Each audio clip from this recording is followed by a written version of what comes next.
हम लोग आज पढ़ने वाले हैं अटॉर्नी जनरल ऑफ इंडिया, जिसको हम लोग महान्यायवादी कहते हैं। तो नमस्कार, मेरा नाम है रणधीर और आप सबका स्वागत है फिट्स एजुकेशन पे। सब्सक्राइब कर लीजिएगा फिट्स एजुकेशन को। This video is presented by me Randhir Verma. चलिए शुरू करते हैं। देखिए, attorney general of India Hindi में भारत का महान्यायवादी बोलते हैं। इसका वर्णन आर्टिकल 76 के अनुसार हमारे संविधान में कहा गया है कि भारत में एक महान्यायवादी पद होगा, जो एक संवैधानिक पद होगा, कॉन्स्टिट्यूशनल पोस्ट होगा और मोस्ट इम्पॉर्टेंट भारत का पहला और सबसे बड़ा विधि अधिकारी होगा, first and the biggest law officer of India. अगर आपसे पूछे कि भारत का सबसे बड़ा कानूनी अधिकारी कौन होता है, तो महान्यायवादी। अगर इसकी अपॉइंटमेंट की हम बात करें तो राष्ट्रपति के द्वारा इनको नियुक्त किया जाता है। ठीक है। अगर क्वालिफिकेशन की हम बात करें तो इनका क्वालिफिकेशन भी वही होता है जो एक सर्वोच्च न्यायालय के न्यायाधीश का होता है।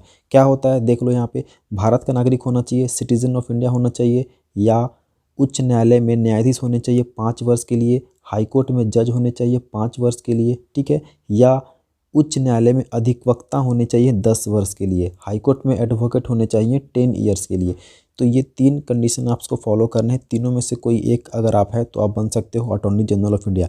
इसके अतिरिक्त एक और हमारा है कि अगर राष्ट्रपति के अनुसार अगर आप कानून के बहुत बड़े जानकार हैं, ठीक है, एक न्यायिक मामलों का योग्य व्यक्ति है, प्रेसिडेंट में हाईली एजुकेटेड हैं आप किसमें, लॉ में, तो आप अटॉर्नी जनरल ऑफ इंडिया बन सकते हो। और ये आपके सर्वोच्च न्यायालय के न्यायाधीश बनने के लिए भी चाहिए होता है कि अगर आप राष्ट्रपति की नज़र में एक बहुत बड़े कानून के जानकार हैं, आपने एक लैंडमार्क डिसीजन दिया है, तो आप बन सकते हो। ठीक है। तो ऑलमोस्ट क्या पूरा का पूरा वही योग्यता है जो कि एक हमें सर्वोच्च न्यायालय के न्यायाधीश के लिए चाहिए होता है। टेन्योर देख लेते हैं। तो संविधान द्वारा कार्यकाल निश्चित नहीं किया गया है, इनके कार्यकाल निश्चित नहीं है कि कितने होंगे, not fixed by the constitution of India. राष्ट्रपति के प्रसाद प्रयत्न पर बने रहते हैं, मतलब राष्ट्रपति इनको जब चाहे हटा सकते हैं। ठीक है। रिजाइन अगर करना होगा इनको खुद से तो प्रेसिडेंट को अपना त्यागपत्र देंगे। याद यहाँ पे ध्यान रखिएगा कि नियुक्ति भी राष्ट्रपति करेंगे और त्यागपत्र भी राष्ट्रपति को ये देंगे। सैलरी की अगर हम बात करें तो सैलरी फिक्स नहीं है इनका, कितना पैसा मिलेगा, कितने इनके वेतन होंगे, कुछ भी बताया नहीं गया हमारे संविधान में। अब हम लोग पढ़ते हैं कार्य के बारे में। इनके कार्य से काफ़ी प्रश्न बनते हैं।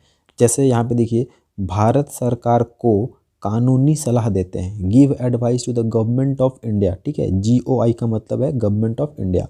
दूसरा है, भारत के विभिन्न न्यायालयों में भारत सरकार की तरफ से भाग लेते हैं, take participate in the different courts of India from government of India. ठीक है। तीसरा है कि राष्ट्रपति कुछ इनको काम देते हैं, वो भी इनको करना होता है। जैसे आपको पता होगा, राष्ट्रपति वाले चैप्टर में हमने पढ़ा था कि आर्टिकल 143 के तहत राष्ट्रपति के पास ये शक्ति है कि राष्ट्रपति सर्वोच्च न्यायालय के न्यायाधीश से सलाह ले सकता है। तो वो राष्ट्रपति खुद कोर्ट नहीं जाएंगे, वो अपनी जगह पे किसको भेजेंगे, अटॉर्नी जनरल ऑफ इंडिया को भेजेंगे। तो राष्ट्रपति जो 143 के तहत राष्ट्रपति द्वारा उच्चतम न्यायालय में भारत सरकार के का प्रतिनिधि करना, ठीक है, represent government of India in supreme court, ठीक है, बाय द प्रेसिडेंट। उसके बाद है उसके बाद है भारत सरकार संबंधी मामलों में भारत सरकार की तरफ से सर्वोच्च न्यायालय या उच्च न्यायालय में पेश होना। कोई अगर मान लो सरकार के खिलाफ कोई केस चल रहा है, कोई मामला है, तो उनके तरफ से वो जाएंगे कहाँ पे, कोर्ट में जाएंगे, क्योंकि वहाँ पे प्रधानमंत्री, राष्ट्रपति ये नहीं जाएंगे। ठीक है। तो इनके जगह पे हमने एक अधिकारी को नियुक्त कर रखा है जिसको हम लोग अटॉर्नी जनरल ऑफ इंडिया बोलते हैं। वो रिप्रेजेंट करते हैं गवर्नमेंट ऑफ इंडिया को और जितने भी मामले हैं उनके तरफ से वो लड़ते हैं केस। ठीक है।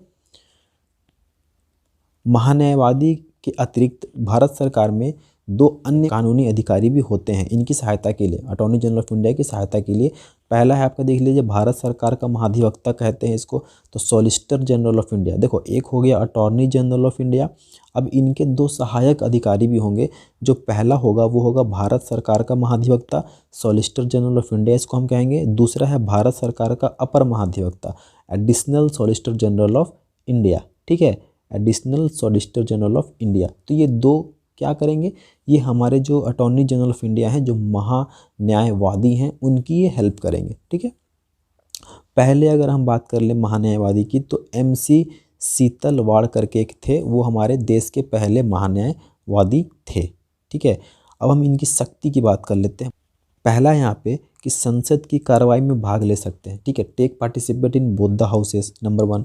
नंबर 2, संसद के दोनों सदनों में बोलने का अधिकार है। यहाँ पे आपको एक पॉइंट ध्यान रखना है कि ये मतदान मतलब कि वोट नहीं कर सकते हैं किसी भी बिल पे, बस बोल सकते हैं दोनों सदन में, लोकसभा और राज्यसभा में, ठीक है। तो he can speak in both the houses.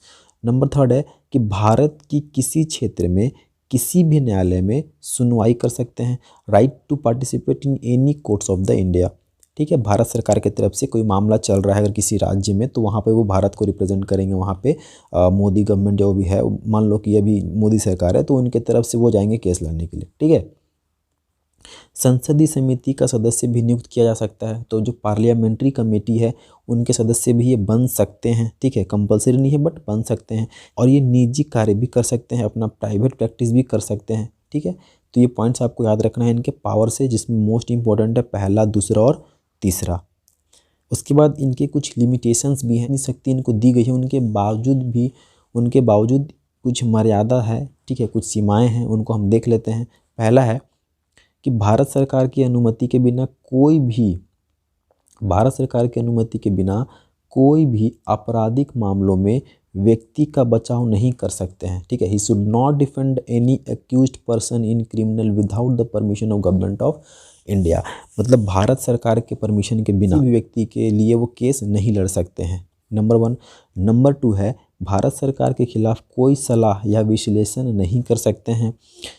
Number 3, जिस मामले में भारत सरकार उसे, ठीक है, ये उसे कर लीजिएगा, उसे भारत सरकार की ओर से पेश होना है, उस पर वह कोई टिप्पणी नहीं कर सकते हैं, ठीक है। तो ये इनकी कुछ लिमिटेशंस हैं जो कि आपको ध्यान रखने हैं। तो ये थे हमारे महान्यायवादी संबंधित इंपॉर्टेंट पॉइंट्स। इतना ही पढ़ना है आपको, इससे अधिक इससे प्रश्न बनेंगे ही नहीं। जो भी मैंने बताया है इनको आप रट लीजिए, और PDF आपको डिस्क्रिप्शन पे मिल जाएगा, वहाँ से आप इसको डाउनलोड भी कर सकते हैं। Thanks for watching, subscribe fits education. और अगर आपको समझ में नहीं आया हो तो प्लीज़ मुझे कमेंट करके ज़रूर बताएं, मैं आपका आंसर ज़रूर करूँगा। Thank you so much.